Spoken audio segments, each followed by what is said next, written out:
Assalamualaikum warahmatullahi wabarakatuh. Di sini saya akan mereview jurnal hukum pidana lanjutan dengan dosen pengajar Bu Prof. Haji Heni dan Bapak Dr. M. Rendi. Langsung saja, pada konteks relasi korban pelaku berdasarkan asas nullum crimen sine poena legali pun kepentingan korban malah prohibita masih diabaikan, apalagi terhadap korban crimina extraordinaria. Terhadap korban crimina extraordinaria tidak ada perlindungan hukum apapun. Dengan demikian, perlindungan terhadap korban crimina extraordinaria juga malah prohibita seyogianya didasarkan pada asas nullum crimen sine poena. Gagasan hukum dalam pasal 2 ayat 1 RUU KUHP mencakup sumber hukum pidana, yang harus diberlakukan, penerapan hukum pidana, dan pola pikir aparat penegak hukum. Sumber hukum pidana terdiri dari undang-undang pidana, statute criminal law, dan hukum pidana yang hidup dalam masyarakat, living criminal law.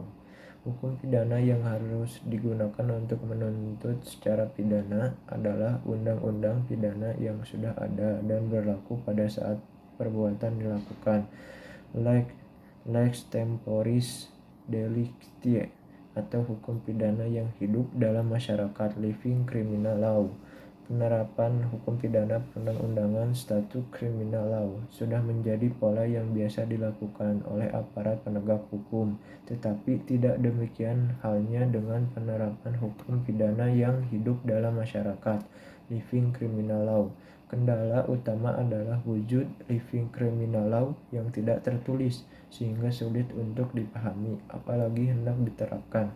Akhirnya aparat penegak hukum harus meninggalkan faham legisme dan pola pikir legalistik formal. Dengan demikian, aparat penegak hukum harus memulai berpikir yuridis koheren.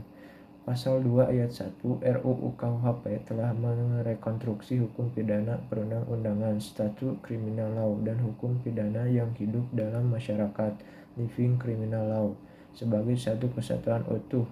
Wolims, gagasan hukum nullum crimen sine poena legali secara koherensi merupakan bagian komprehensif dan konsisten dari asas nullum crimen sine poena. Sekian review jurnal hukum kali ini. Assalamualaikum warahmatullahi wabarakatuh.